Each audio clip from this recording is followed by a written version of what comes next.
I'm not going to be getting any walking done today by the looks of it. It wasn't forecast to be this heavy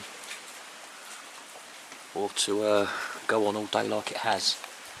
So I've been doing other stuff instead. I've just been processing more vegetables for the freezer, and I've started making a big batch of tomato soup, which is going to be delicious tonight.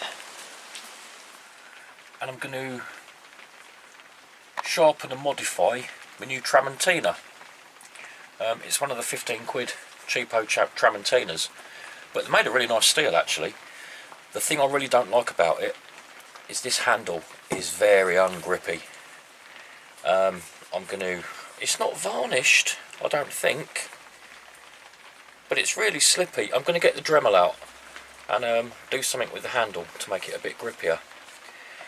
Anyway, this isn't a video about the Tramontina. Just catching up because it's Saturday and I'm not out walking. Fingers crossed I will be tomorrow, so hopefully I'll see you then. Take care.